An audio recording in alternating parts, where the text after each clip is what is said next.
Halo guys, selamat pagi. Oke, lama weekly vlog nggak hadir di karena gue malas aja sih, males terus nggak konsisten. Udah, tapi weekly vlog ini di bulan September ini gue coba rangkum semua kegiatan gue selama 1 minggu ke belakang. Gue udah ngelakuin apa saja sih, termasuk dari mulai bangun sampai malam, terus ada kejadian apa aja yang mungkin bisa gue share ke teman-teman. Oke, dimulai di tanggal hari Senin kemarin, tepatnya di tanggal 25. Gue coba mulai live di pagi hari sih, sebetulnya di jam 4 sampai jam 1 jam, gak lama. Itu biasanya dari jam 4 sampai jam 5 pagi, cukup sejam. Terus nggak ada kegiatan lain ya, paling olahraga, nulis, terus sampai pagi, biasa sampai jam 6, terus siap-siap prepare buat berangkat ke kantor. Nah, minggu kemarin kebetulan anak gua nggak sekolah karena lagi radang tenggorokan. Jadi agak nyaman tuh berangkat agak siang, sekitar jam 8, jam 9 baru berangkat kerja. Biasanya kalau berangkat ya tadi jam setengah 7 atau jam 6 tuh udah jalan ke kantor. Ya udah tuh akhirnya standby, kalau nggak buat ngapain dulu kayak gitu ya. Terus karena emang agak siangan, gue sempet ke bank karena ngurus beberapa, ada yang gue harus ngurusin di bank. Tapi pelayanan memang BCA udah yang terbaik. Cepet banget, jam 9 itu gue udah kelar. Bahkan pas datang itu langsung dilayanin. Ya udah, habis itu gue cari sarapan, jam 9 nyampe kantor.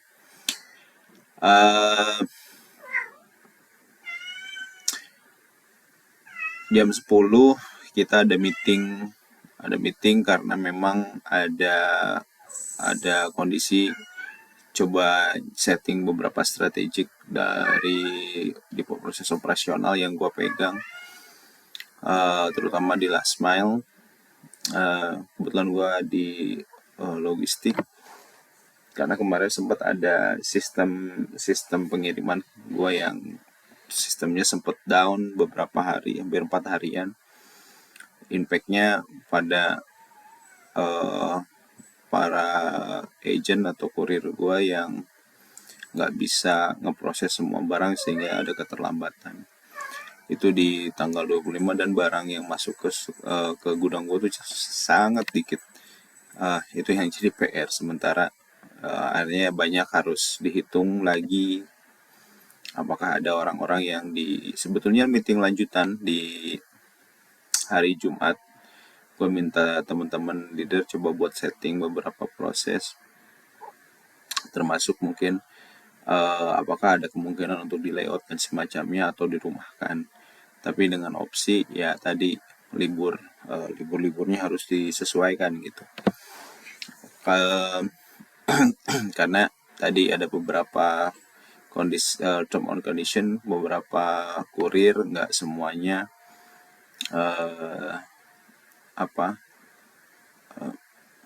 tetap harus bekerja juga gitu ya. Nah ini yang jadi PR. Nah sampai jam 11. Oke, jadi gue sekarang punya kebiasaan gini, kalau meeting itu gue nggak mau lama. Kita tentuin 1 jam atau 2 jam. Itu wajib beres gitu. Keputusannya apa, clear di saat itu juga. Jadi nggak ada yang dibesokin. Kita buat MOM langsung hajar gitu. Terus jam 11 meeting kelar.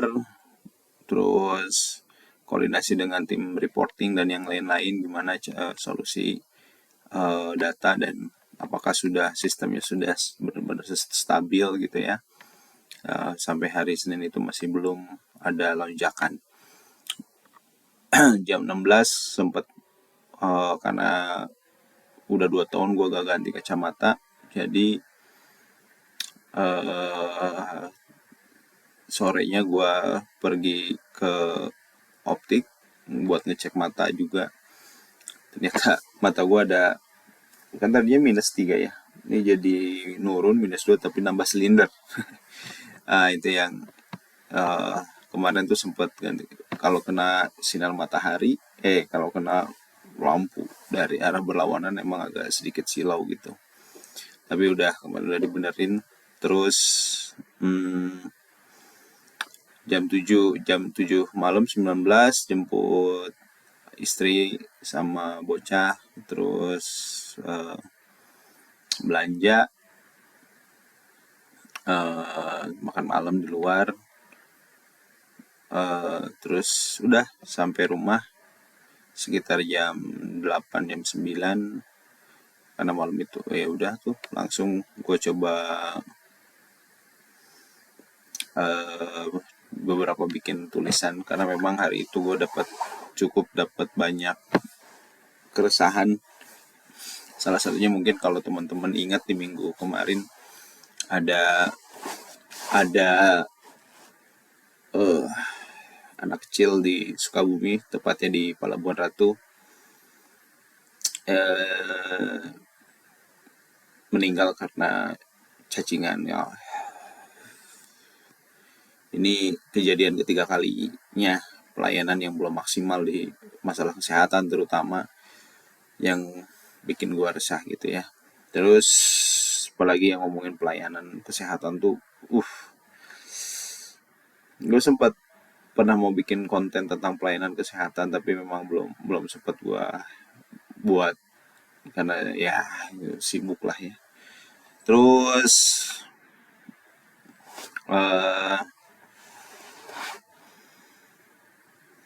ada juga rencana tunjangan ditingkatkan anggota DPR, berita tuh, terus akhirnya yang dampaknya demo kemarin.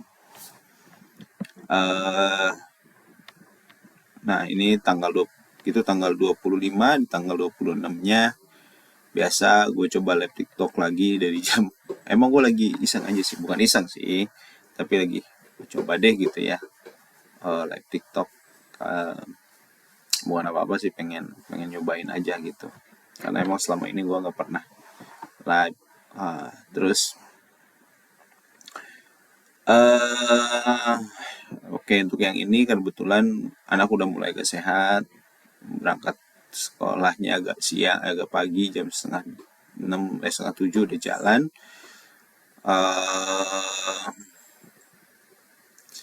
Terus tanggal 8 jam 8 pagi gue udah mulai briefing sama teman-teman leader dan teman-teman head. Terus beberapa proyek yang memang nanti di tanggal 22, gue ada proyek tanggal 22 ya harus gue selesaiin, meskipun nggak terlalu ya, supaya clear aja sih. Tinggal gue nanti mungkin ada yang kurang atau yang ini tinggal gue presentasiin. Jadwalnya sih tanggal 11 gue coba presentasiin ke manajemen, mudah-mudahan di approve kalau nggak ada revisi lagi. Oke. Terus jam 10 hasil meeting kemarin gue coba advice ke bos gue beberapa schedule atau skema yang memang gue buat untuk handling teman-teman delivery itu gimana gitu. Terus akhirnya disepakatin beberapa proses. Jadi kemarin tuh gue biasanya gue kalau misalnya eskalasi itu gue bikin 3 skema gitu ya, skema A, skema B, skema C. Nah dari skema ini tuh minimal gue udah punya alternatif, semuanya udah punya alternatif, tapi yang paling possible yang mana yang gue lakuin gitu, yang paling cepat dari sisi antisipasinya, yang cepet dari prosesnya, terus nggak minimal bisa ngejaga stabilitas gitu. Nah dari 3 solusi ini gue sodorin tuh, minimal kalau misalkan gue sodorin gue tahu exit ways-nya itu mau kemana. Jadi tiga-tiganya ini udah punya exit way, tinggal nanti mana yang sangat possible untuk dilakukan gitu. Biasanya gue lakuin itu. Jadi pas minta advice itu posisinya gue udah tahu jawabannya mau gimanain. Jadi nggak nanya lagi, Kadang-kadang suka ada yang nanya, bos ini gimana gitu, tapi eh, nyerahin semuanya ke bosnya sendiri. Nah itu yang kadang-kadang bikin bos lu bakal emosi. Minimal saat lu eskalasi, lu tahu exit way yang lu kerjain itu mau kemana. Jadi minimal saat lu minta advice, oh bos lu, oh lu ini dia udah punya pegangan, gue tinggal ngambil aja gitu. Ngambil yang menurut dia possible untuk dilakukan. Ya udah tinggal dijalanin aja gitu. Nah kadang-kadang teman-teman yang sering bermasalah itu, lu secara gamblang tiba-tiba minta, bos ini mau yang mana, bos solusinya gimana. Nah itu yang salah. Minimal kan lu saat ngasih ke bos lu udah aja di solusi, tapi solusinya banyak gitu, nggak cuma satu, tiga, dua. Tinggal lu cari alternatif yang mana aja gitu, dan lu tahu exit way yang lu ambil tuh mau kemana. Oke, jam itu beres nggak lama, dari jam 10 setengah 12 gue balik lagi ke kantor. uh, Berusin agenda ini yang belum kelar. Jam 14 sampai jam 14 gue jemput anak gue, terus makan siang sama bocah, terus jam 15 balik lagi ke kantor. uh, Terus jam 17-nya, kebetulan hari itu gue ada kegiatan main futsal. Jadi satu satu cabang gue ada kegiatan. Udah tuh gue main futsal bareng uh, dari jam 17 sampai jam 22. Ya kompetisi lah, kompetisi internal. Dan ya juara. Gue cetak tiga gol, dengan badan gue yang masih kegemukan. Ya seru lah ya. Terus uh, ya udah tuh, banyak seru-seruan aja. Itu di hari Selasa. Di hari Rabu tanggal 27 Agustus uh, gue mulai coba lari lagi. Nggak lari sih, ya setelah subuhan gue coba jalan. Terus uh, jam 9 gue briefing lagi sama briefing. Jadi briefing ini akan jadi rutinitas yang memang sering gue lakukan gitu ya. Kebetulan jam 10 gue sampaikan solusi yang bisa diambil, yaitu tadi nggak mungkin gue lay off. Akhirnya gue coba schedule dulu untuk beberapa hari ini libur gitu ya, sampai nanti terlihat kenaikan barang atau enggak. Bahkan beberapa forecast juga nggak gue jalanin gitu, karena ngelihat kondisi yang saat ini. Oke, jam 11 jam 10 kelar. Akhirnya jam berapa tuh? Jam 10-an ya. Ada teman-teman mitra datang ke mitra kita datang ke kantor buat ngobrol, terus diskusi berkaitan ya, ngobrol ngalor ngidul lah, banyak yang dikerjain. Ngantuk. Baik dari sisi proses, dari sisi kemitraan, dari sisi potensi yang harus diambil gitu ya, banyak. Apalagi mungkin dari sudut pandang operasional. Terus itu cukup lama sampai jam makan siang gua ngobrol. Terus ada meeting juga jam 1 sama teman-teman di head of sama head office, berkaitan rencana ada kiriman Kemendikbud gitu untuk ke sekolah-sekolah nganterin TV. Udah, terus ya jam 14 nih gue jemput anak. Jam 15 briefing sama teman-teman inbound proses. Terus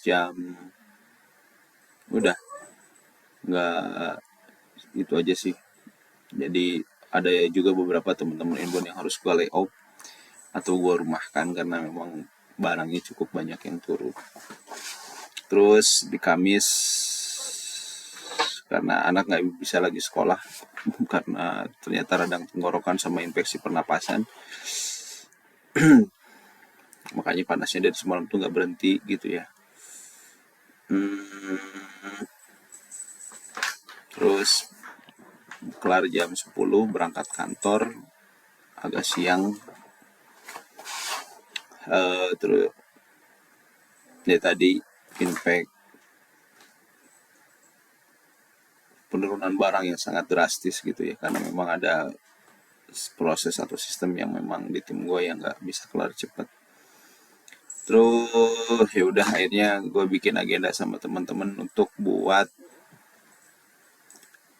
engagement unit di tim Cikondang atau di tim gudang. Ya kegiatan yang notabene-nya buat teman-teman sendiri tapi digawangin sama mereka sendiri gitu. Kalau ada kegiatan atau apa seru-seruan 17 Agustus dan yang lain-lain bisa bikin kegiatan yang having fun lah ya.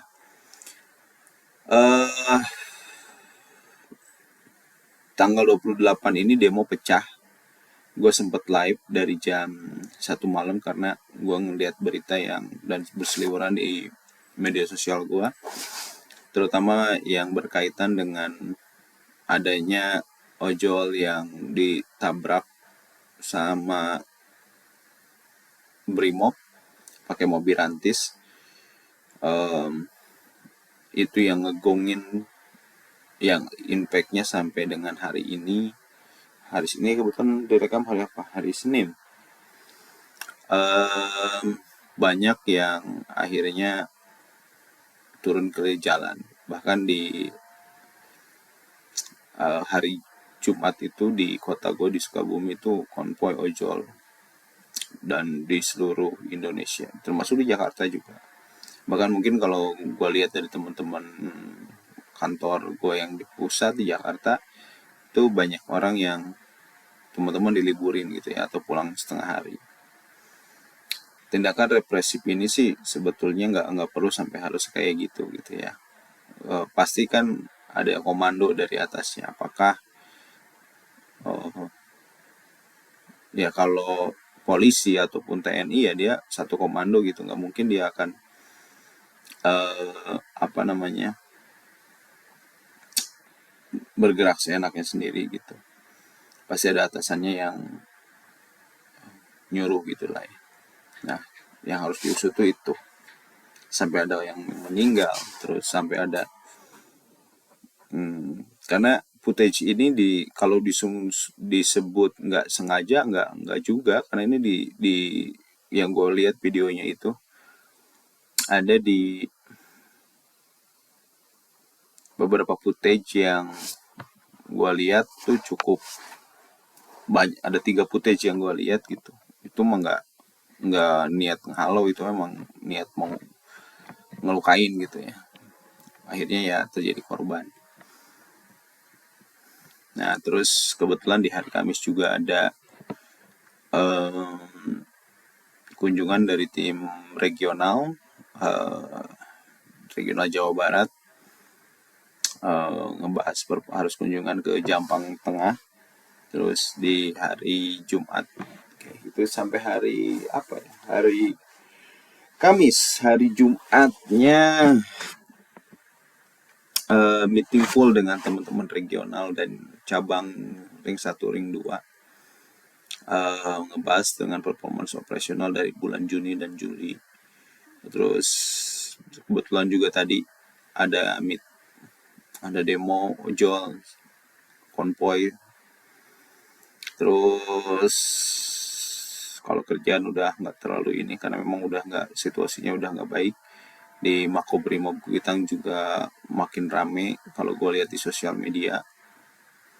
Nah terus tanggal 30 kemana ya, gue nggak kemana-mana karena memang yang ngeri itu kalau misalkan sampai banyak hal yang bikin pecah gitu ya. karena di beberapa kota kondisi ini udah mulai nggak kondusif.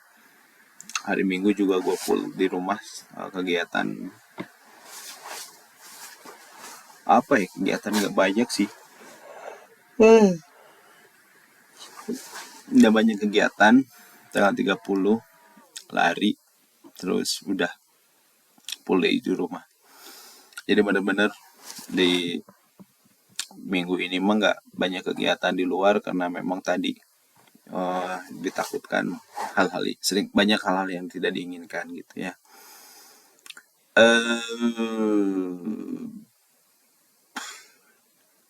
Oke, kalau kita ngomongin kemarin, oke, kalau kita ngomongin kemarin di beberapa hari yang lalu gitu ya, yang kenapa sih demo ini pecah, atau mungkin teman-teman masih nanya kenapa sih demo ini jadi kemana-mana gitu, dan kenapa ini bisa pecah. Intinya kalau kita runut beberapa permasalahan yang gue pahamin ya, ini opini gue gitu, yang gue pahamin adalah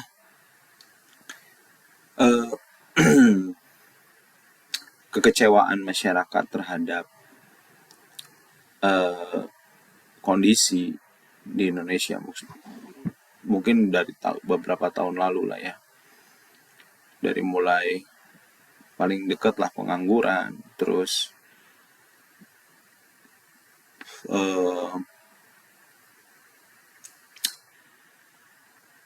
pengangguran di mana-mana, terus banyak kebijakan yang atau kebijakan yang memang nggak berpihak kepada masyarakat luas seperti itu, dari segi perumahan misalkan atau apapun,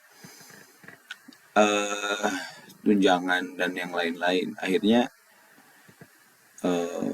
pajak terutama mungkin itu yang yang yang berimpact sangat tinggi gitu ya, karena memang kita lagi sangat-sangat menerapkan efisiensi gitu ya. Tapi satu sisi beberapa seliweran di media sosial tentang pembelian mobil, terus tunjangan atau rumah untuk para pejabat gitu ya, yang nilainya hampir 50 juta sebulan. Setahun pas sebulan itu, gue lupa. Itu yang memunculkan emosi. Emosi belum di situ. Gua rasa sih belum gitu ya. Sampai ada akhirnya pemicu statement-statement yang kurang empati gitu. Apakah memang para pimpinan kita itu, bawahan kita ini nggak punya komunikasi yang baik gitu ya. Nah, ini yang harus dibenahi lagi gitu, sehingga gampang banget gitu, asal banget isu itu muncul atau isu itu keluar dari mulut mereka, kayak tolol, kayak goblok gitu. Sementara ini udah kesel, udah banyak, udah marah, udah kesel, terus dikasih bahasa-bahasa yang gitu. Nah ini yang akhirnya jadi PR gitu ya. Akhirnya memuncak, meledak, ya kayak bisul pecah gitu.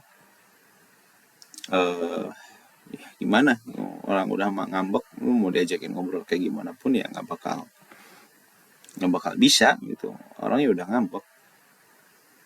Nah ini yang jadi benar-benar PR gitu ya teman-teman. Makanya penting gimana seorang leader itu punya komunikasi yang baik. Mungkin cara penyampaiannya, oke, gini, kalau kita ngomongin anggota, bisa nggak sih sebetulnya DPR itu dibubarkan? Itu kan yang jadi isunya sebetulnya. Kalau di negara, setahu gua ya, ini opini gua, setahu gua selama di negara demokratis itu nggak bisa DPR itu dibubarkan atau parlemen itu dibubarkan, karena terutama di Indonesia, Karena ada namanya eh, trias politika. Kedudukan DPR sama presiden itu sama gitu. Jadi nggak mungkin presiden itu bisa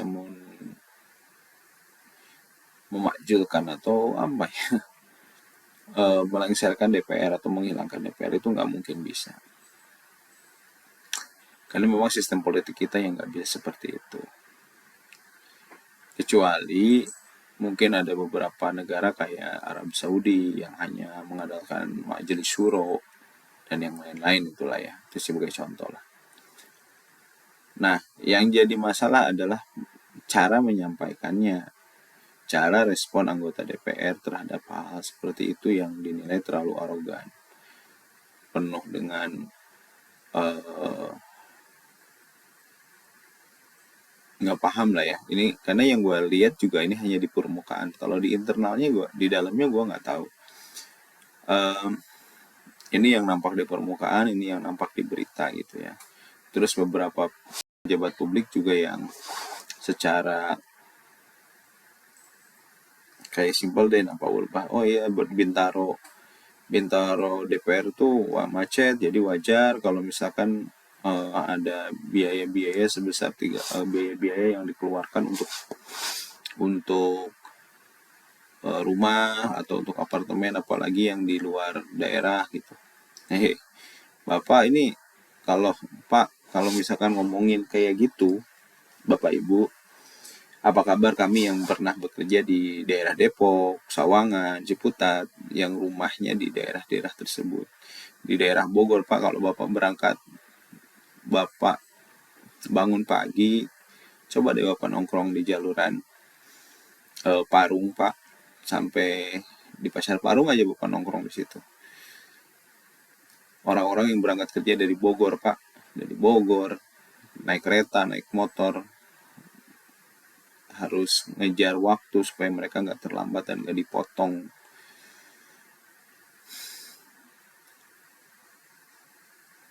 Nggak dipotong absennya, Pak. Tunjangannya nggak dipotong. Yang cuma 50.000, 100.000. Mereka nggak berupaya tuh, Pak, pagi-pagi berangkat. Bapak Ibu ngomong,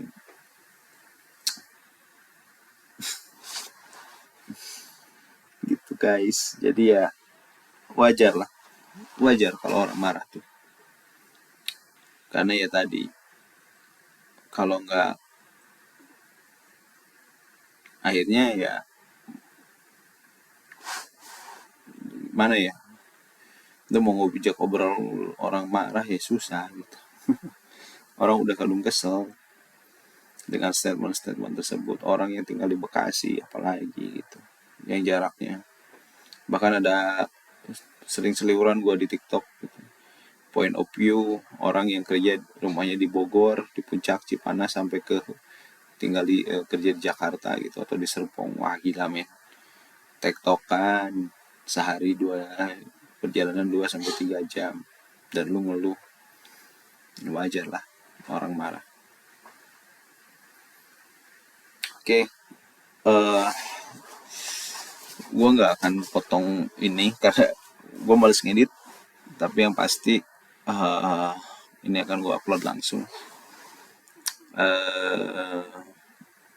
Next mungkin kita coba buat video apa lagi yang memang ini akan sering rutin gue upload. Jadi Senin ketemu Senin gue upload di